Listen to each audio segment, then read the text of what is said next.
The International Mathematical Olympiad has a reputation of being amongst the hardest math competitions in the world, as well as the most prestigious. It's a bit like the World Cup of Maths. The contestants train for years to represent their countries, and the problems are created by some of the world's top mathematicians. The first IMO problem each year is usually more achievable. This one is a really nice number theory problem, and in this video I'd like to try to explain it on a level that is accessible to anyone who enjoys maths. So there are 2026 integers greater than 1 written on a blackboard, not necessarily distinct. In a move, Confucius chooses two integers, m greater than 1 and n greater than 1, from different places on the board and replaces these two integers with the GCD and LCM divided by GCD. And in the question, these are actually defined for us. So the GCD is the greatest common divisor and LCM is the least common multiple. So why Confucius? Well, this IMO was held in China, and Confucius being in this problem is not particularly relevant to the mathematics. It's just a nice reference to Chinese culture and history. For example, if we have 4 and 6, we want to replace them with their greatest common divisor, and then this fraction, the lowest common multiple, divided by the greatest common divisor. Well, the greatest common divisor of 4 and 6 is 2. This is the largest number that divides into both 4 and 6. And the LCM is 12. So if we count up by 6s, we go 6, 12, 18. 12 is the lowest number that is a multiple of both 4 and 6. Now we need to divide that by the GCD, so 12 divided by 2 gives 6. He continues to make moves while it is possible to do so. Part A, prove that regardless of the choices of Confucius, after finitely many moves, exactly one integer on the blackboard is greater than 1. Part B, prove that the value of m does not depend on the choices of Confucius. I think the best way to start investigating the problem is to try a similar but simpler problem. So instead of 2026 integers, let's say there were only 3, just 2, 3, and 4. If Confucius starts by choosing 2 and 3, the GCD of 2 and 3 is 1, and the lowest common multiple is 6. So we replace them by 1, 6, and we still have 4. Now, because he has to choose integers greater than 1, he now only has one choice. He has to choose 6 and 4. And as we saw before, GCD of 6 and 4 is 2. Lowest common multiple is 12. So 12 divided by 2 gives 6. We now have 1, 6, and 2. Again, he has no choice. He has to choose 6 and 2. Greatest common divisor is 2. And lowest common multiple is still 6. 6 divided by 2 is 3. And last step, he has to choose 2 and 3 and replace them by 1 and 6. And now we only have one integer m on the blackboard greater than 1. So our value of m here is 6. Now there's two parts of the problem. Part A, to prove that is always going to end up with exactly one integer on the board greater than 1. And part B, to prove that that value of m does not depend on the choices of Confucius. So no matter what order he started choosing numbers and replacing them, for a given starting set of numbers, he's always going to end up with the same m value. All right, before we start developing a proof, let's look at one more example. So if we start with, say, 8, 9, 10, and 10, and let's say we start by choosing 10 and 10. Here, the greatest common divisor is actually 10 itself, and the LCM is also 10. Divided by 10 gives us 1. Now let's say we choose 8 and 9.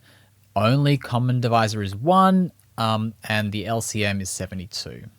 Now we have to choose 72 and 10. They do share a common divisor, which is 2. The lowest common multiple is a little harder to work out. It's actually 360, or 5 times 72. And then 360 divided by 2 gives 180.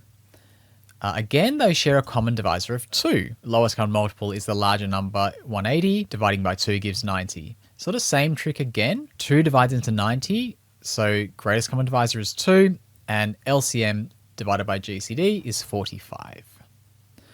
Now they do not share any common factors. So we are left with 3 1s and 90, which is our value of m.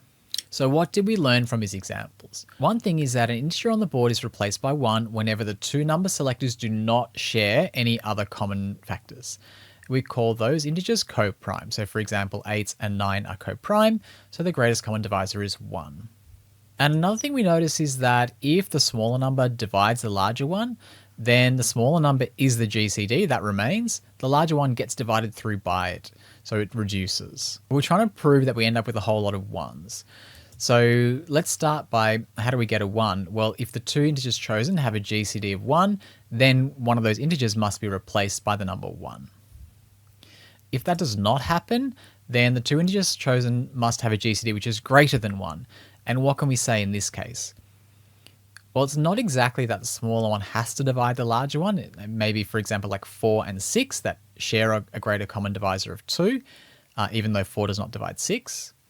But what we can say is if we consider the product of those two new integers, the product is just going to be the LCM actually. And that product, the lowest common multiple, we know must be less than or equal to the product of m and n. Why? Because, well, the product m times n is definitely a multiple of m and n, so it is a common multiple. It just may not be the lowest one. So the lowest common multiple must be less than or equal to the product of m and n. So in the case where the GCD is greater than 1, the LCM is actually going to be less than the product of m times n, and that means the product of all integers on the board must decrease because the other ones we didn't change, the other ones we didn't choose didn't change. So the overall product of all the integers on the board must decrease. And putting those things together, well, we can conclude that as that product cannot continue to decrease forever because it was finite, eventually all except one of the 2026 integers must be replaced by a 1. I probably should also add that we can't end up with all 1s because we only add 1s one at a time. So we can't jump from 2024 1s straight to 2026 1s. We have to go to 2025 1s first, in which case we have exactly one integer m left on the board that's greater than 1. So that completes a proof for part A. Part B, to prove that the value of m does not depend on the choices of Confucius, is actually quite a bit harder. So if we look back to the example we had before, where we started with 8, 9, 10, and 10, and think about what if we chose two different numbers to start with, say 8 and 10. Well, GCD is 2, lowest common multiple is 40, so 40 divided by 2 is 20, and so on. We could go through, I won't go through the process, but you could try it yourself, and what you would find is you still end up with 3 1s and 1 90. No matter which order you choose the pairs of numbers, you're still going to end up, if you start with 8, 9, 10, 10, you're still going to end up with m is equal to 90. Now, it helps to think about prime factors, and pretty much in any problem where we're thinking about divisibility, common multiples, common divisors, it's always going to be helpful to think about prime factors. 90 is 10 times 9, or 2 times 3 squared times 5. And we might have a guess and think, well, is that the lowest common multiple of all the starting integers on the board? It's kind of close, but not quite, because notice 8 does not divide into 90. But what we can notice is that all of the prime factors of m here are factors of one of the original numbers. And that must be the case because all we're doing is replacing every time with a GCD and LCM divided by GCD. Neither of those numbers can contain a prime factor that wasn't in one of the original numbers. So we're getting somewhere, but I think it's probably helpful to look at one more example. Let's say we start with the integers from 3 to 11. For me, it helped to think about the numbers arranged like this in a graph, where two numbers are connected by an edge if they share a common factor. So 4, 6, 8, and 10 here share a common factor of 2, 3, 6, and 9 share a common factor of 3, and so on.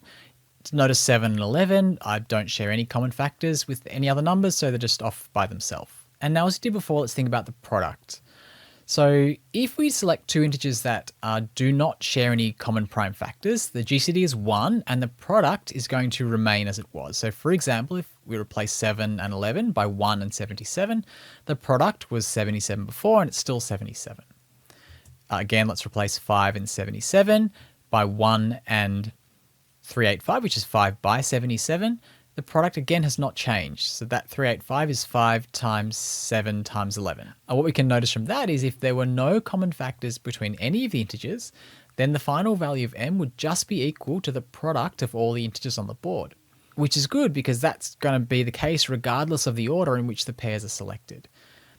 That's what we're trying to prove, right? That the value of m does not depend on the choices of Confucius. And essentially, we've actually done that in the case where no integers share a common factor. Now we just need to understand what happens for those integers that do share common factors. And as we saw before, if we select two integers that do share a common factor, the product is going to decrease. So if we choose 10 and 5, replacing them by 2 and 5, the product has decreased by a factor of 5. If we choose 3 and 9, we replace them by 3 and 3, and the product decreases by the LCM, which is 3. Because we divide through by the LCM every time, the product continues to decrease. In this example, I won't show all of the steps, but what we would end up with is a value of m which is 2 by 3 by 5 by 7 by 11. It's exactly the product of one of each of the prime factors in the original numbers.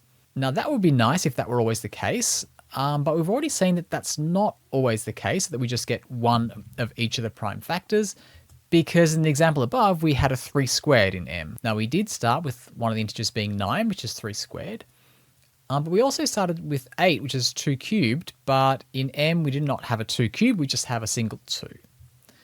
So again, let's look at that graphical representation, and we can see the difference there is that 8 actually shares a common factor with 10, with both 10s, but 9 does not share any common factors with any other numbers, and that's a significant thing. Let's convert all those integers into prime factor form. And think about what would happen if we had an extra number there, which was 27 or 3 cubed. And think about how would that change the final value of m. Well, what would happen when we select the pair 3 squared and 3 cubed? The GCD is 3 squared, and we divide through to leave another 3.